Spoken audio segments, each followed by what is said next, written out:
The concept of buying an authentic, exotic GT car for less than 20 grand might sound a bit far-fetched. Now, of course, this is based on UK prices, but even then, is that going to be some knockoff kit car, or a $250,000 horrendous condition example, or even just a really lucky random eBay bid? Well, actually, no. All of these models you can find at least a couple of at any given time for sale for within this price bracket. And to show that, let's kick off, as we mean to go on, with an Aston, of all things. Now, this is one of the rarer examples to find in this price range, but at the moment there are a couple for under 20 grand here in the UK. The strangest thing to me about the DB7, which is easily one of the most badass cars on this list, is that for some strange reason the 6-cylinder version, with only 330 horsepower, is worth about the same as the 420 horsepower V12 version. I've never understood that. Now, most of these are going to be about 25,000+, but as I said, you will occasionally find them for under 20.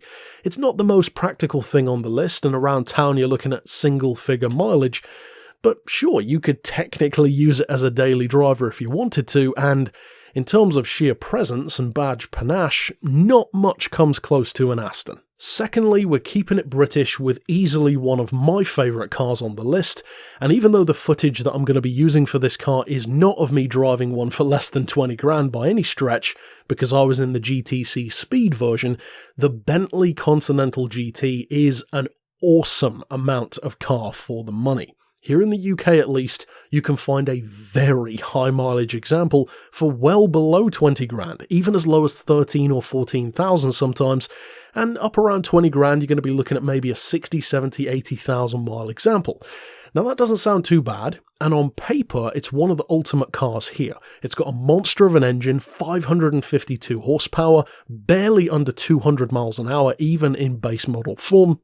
It's big, it's spacious, it's very comfortable, and for me, this is the kind of car that ticks every single box that I love. The only reason why I haven't bought one is the same reason why they don't keep their value.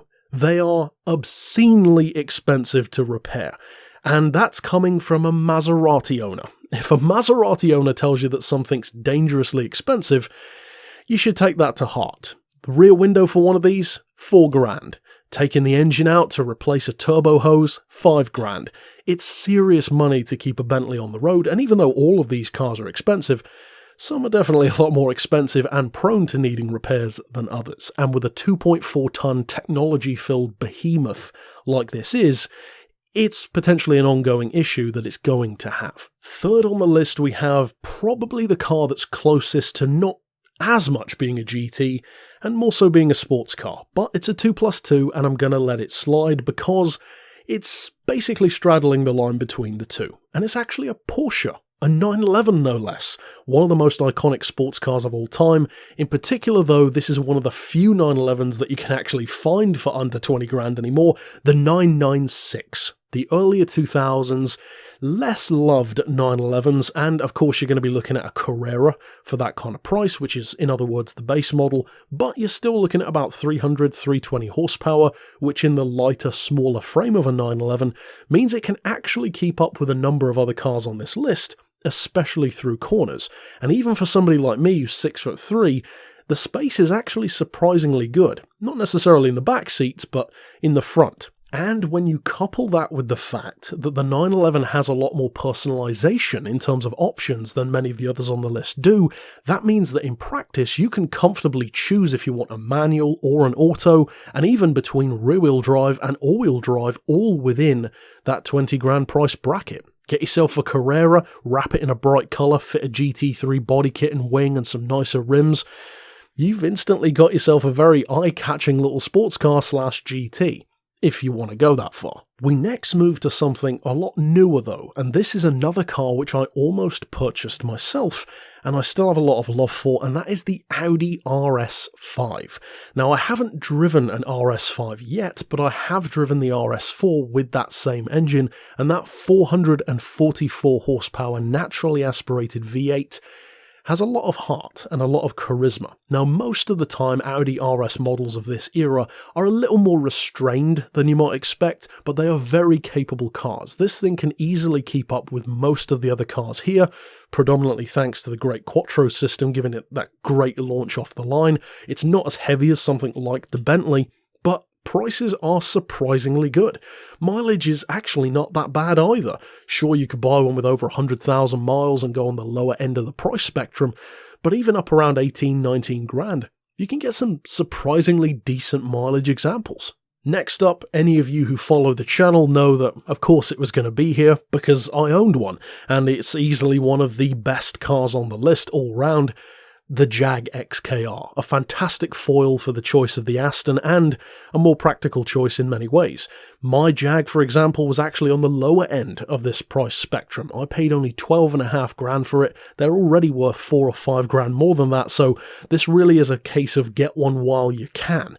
Now, a 5 litre you might struggle to find in that price range, at least an R model, but you can comfortably get an XKR 4.2, the one that I owned, within the 20 grand bracket, well below, in fact, if you're willing to go for higher mileage. It's a fantastic all-round car. At the end of the day, there's a reason why I bought one, and in all honesty, the only reason why I ever sold it is because I needed more space, hence why I bought the Quattroporte. Apart from that, it did everything I wanted it to do. It's got the panache, it looks like an Aston, it has a fantastic sound, great performance, but crucially, and this is one of the biggest advantages that the Jag has out of all of these, the parts are peanuts compared to everything else. You're looking at a third or a quarter of the price of the equivalent Mercedes-AMG or Maserati prices for stuff like brakes, hoses, pretty much anything. And when it comes to running a GT car, that can make all the difference in your choice. Next up though, speaking of Maserati, one which I'm still considering getting at some future time, because currently for a lower mileage example, they're still worth a lot more than a Quattroporte is, the GRANTURISMO. Very few cars can match an Aston for sheer presence, but the GRANTURISMO is definitely one of them. It's a stunning looking car. Of course, it sounds absolutely fantastic with that Ferrari-sourced engine, and even though it's more of a struggle to find a GRANTURISMO for under 20 grand compared to how easily you can find a Quattroporte, still, you can technically find one, albeit a higher mileage example.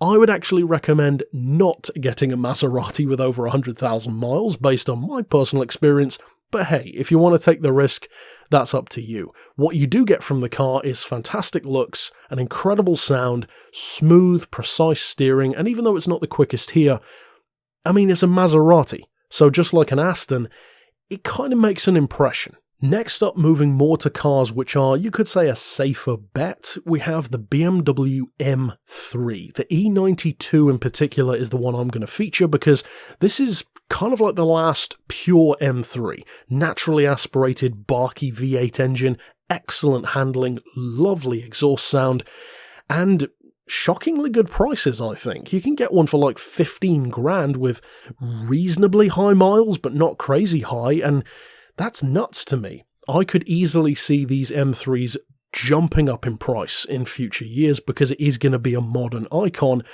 and I think the M5 is going to have a similar thing happen. This one is not one of the cars I would choose on the list for a couple of reasons. One, you see quite a few of them around, so I tend to prefer the less expected choice, and two, it's not a particularly torquey engine, it's more high-end power, so much like a Honda VTEC it likes to be worked hard. That's not really my style. However, a lot of people love the M3, and there's a reason for that. Even the one that I drove did put a smile on my face. It's a great car, so definitely a solid choice. Next up, we feature a car which is easily the biggest sleeper on the list. Not that it's particularly understated with the bright yellow paint and the Corvette engine, but more so because people seem to kind of forget that they exist. The Monaro. Technically the Vauxhall Monaro here in the UK, but it's actually, of course, a Holden powered by a Corvette engine. You've got a couple of choices. For lower than 10 grand, you can buy the base model with a roughly 320 horsepower 5.7 litre Corvette motor, which in my opinion is a very pretty car, which can already do 160 miles an hour, or for just a little bit more, 15, 16 grand, you could buy the VXR. One of the best drift cars ever made, manual box, rear-wheel drive, bare bones muscle car experience with a 6-litre, 400 horsepower engine, 180 miles an hour flat out, and compared to something like the more technological Mercedes and Bentley options, this thing is just the sledgehammer to the scalpel that they are. It's pure brute force, kind of like the Jag but less refined. But hey, if you're looking for sheer bang for buck, not many can come close to the Monaro, plus it's a GM, so parts shouldn't be too hard to find. Speaking of parts though, this one definitely falls more into the Bentley camp, and is kind of a less expected choice as well, which I think a lot of people sleep on, the Mercedes CL, in particular the CL63 AMG. Now I'm not putting the CL65 because as awesome as that V12 is, they are very rarely seen for under 20 grand. This one on the other hand, you can find a handful of. Now, I get the impression I'm in the smaller camp of believing that this is one of the best looking cars of its era. I think it's a stunningly beautiful car and one of the most elegant shapes on the road. But even that aside, the CL is literally a 2-door S-Class. So much like the Bentley, absolute peerless luxury is guaranteed. But then it also has a 525 horsepower V8 rear-wheel drive, 0 to 60, which can easily rival lighter cars such as the Jag XKR, and even though it's technically speed limited, you take that limiter off and this thing is going to be rather quick, to put it that way. Much like the Bentley though, it's very expensive to find parts. In fact, in some circumstances I wouldn't be surprised if this was even worse than the Bentley, because at the end of the day it's an AMG, which is always going to be expensive for parts anyway, but it's also a newer car than most Bentleys for this price bracket. So sure, you could take the risk, and it is a hell of a lot of car for the money, but it's a huge risk as well. And as risky as I am with my purchases, this is another one of those that's maybe just a little bit too risky even for me. Lovely car though, don't get me wrong. And last but definitely not least, we are keeping it in Germany for a car which has one of the most desirable engines on the list, but for some strange reason doesn't get anywhere near as much attention as its 4-door brethren. Once again, another Beamer, the M6.